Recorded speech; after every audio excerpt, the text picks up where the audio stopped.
Hi, Forever family. Nice to see you again. Thanks for showing up. We'd like to share our video with you this week. It's really exciting. We're kind of excited about it. The ideas of Francis Chan's talking about the early church and how they were working and doing things. And it's kind of exciting to think about how we could do that more like the early church. So watch this video and we'll get back with you in a minute. Be obsessed about Jesus Christ.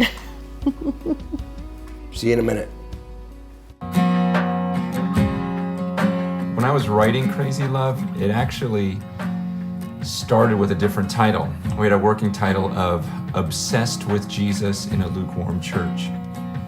And I kind of knew that I wouldn't end up with that title because it was kind of long, but I love the idea of being obsessed. There's something about that word because there's so many people in the American church today who like Jesus Christ. There's no doubt about it. They like him, maybe even have some love for him, but I certainly wouldn't describe them as being obsessed. And yet in scripture, that's exactly what we see the people, that's exactly what they are. I mean, but it makes sense. It makes sense because you think about it.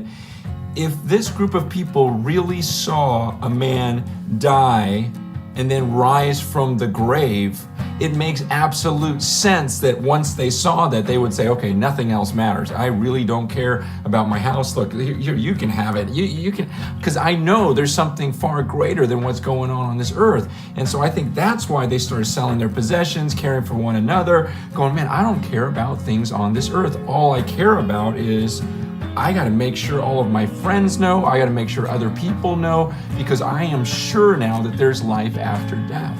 So when you read that, it absolutely makes sense that these people are obsessed. That's why they're getting together in each other's homes saying, we can never forget what we saw. Let's take of this bread. Let's take of this cup. Let's always be reminded we saw the Son of God. We touched him. We spoke to him and we saw him die for us, and then we saw him rise from the grave. Absolutely nothing else matters. Now, what wouldn't have made sense is if the Bible said these people experienced all that. They saw the Son of God tortured. They saw him die on a cross. They saw him rise again. So they decided to get together once a week and have services where one of them would preach and they'd have really cool music, and then they went back to life as usual.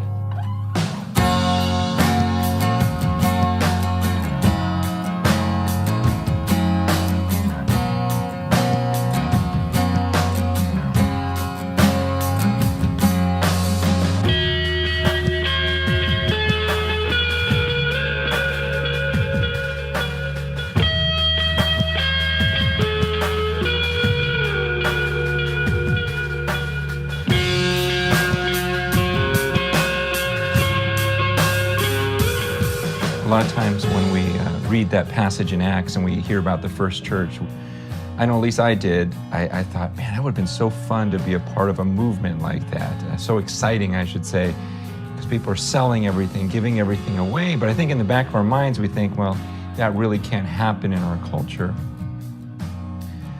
But it was interesting because we had this elder meeting a while back and we all asked the question, why not?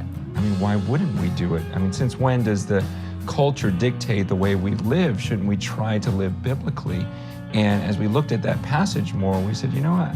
It seems like that was something new in their culture as well. Otherwise, why did they put it there? You know, they began to sell their possessions and care for one another because they were so focused on the mission, they didn't really care about their stuff.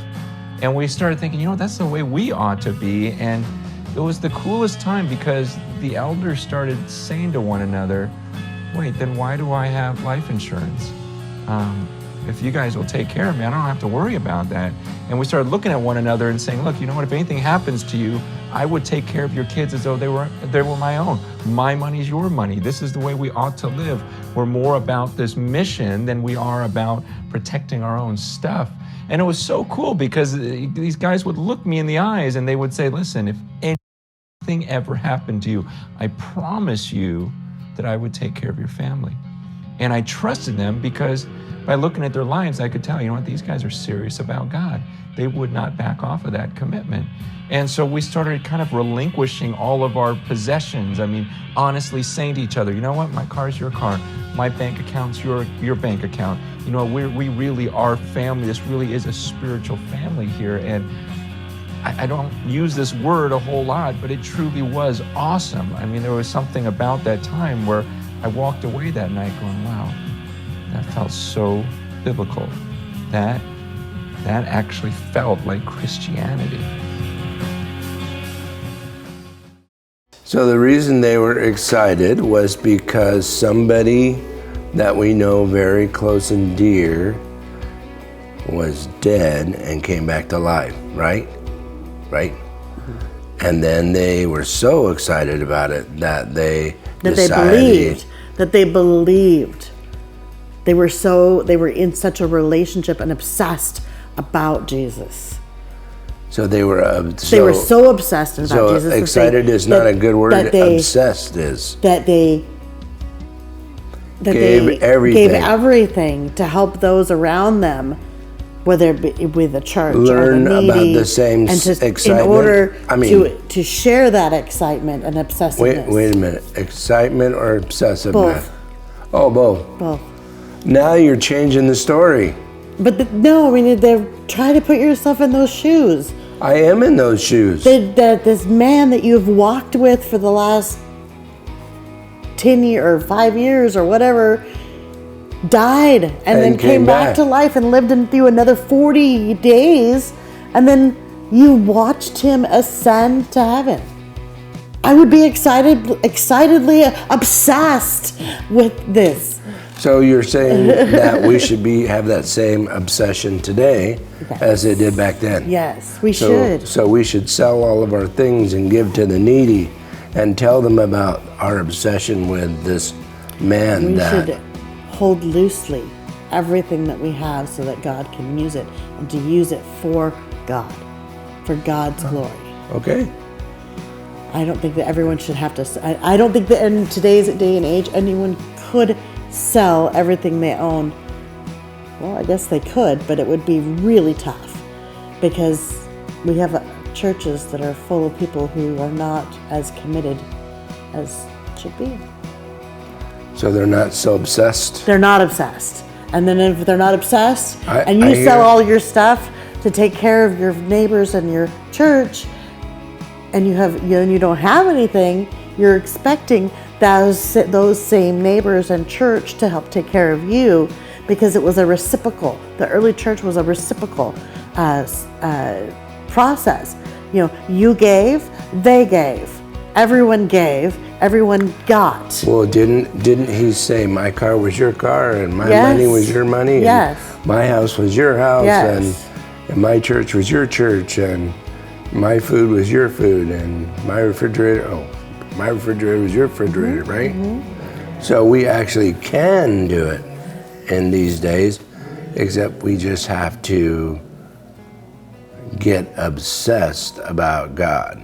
And if everyone is obsessed and everyone is willing to give, if everyone is doing that, then no one will want. Because everyone everybody will have has what they need, right? what they need, yes. And So is what you need good enough? yes, we're all happy with that. If everyone gives and everyone gets, then everything is taken care of and no one is in need. No one is in want. It kind of reminds me of, what goes on in our house on a regular basis anyways. Somebody needs something, they come over, they ask for it. And it doesn't matter what it is. Sometimes it's a Gatorade, sometimes it's a fruit, sometimes it's a can of beans, sometimes it's a tool, and we're always like, okay, yeah. And then at the same time, those are always coming back to us, right? Yes. All those things are always Yes. coming back to us. People are bringing us things that they don't need, that they think we could use. Or give to somebody else. Or get to give to somebody else because they know that we're going to have it there to give when somebody needs I it. know, I'm ready to put big shelves right there by the stairway just to hold them all. I think that would be a cool idea. Just big shelves to hold all of that stuff that's just free. Mm-hmm. So. It seems to be quite the... So I feel like we do a pretty good job of being obsessively excited about Jesus, in the sense that we're sharing the news, we're giving, we're sharing. So we'll see you tonight, 7 o'clock on Zoom. And then we'll see you Tuesday morning for coffee. I have men's coffee at 9 and women's coffee at 9. And then we'll see you at church. Don't forget to show up to church, thecenterpoint.org. 10 a.m. 10 a.m. and 8 p.m. And we look forward to seeing you there. God bless you guys. We'll see you soon. Have a good night. Bye.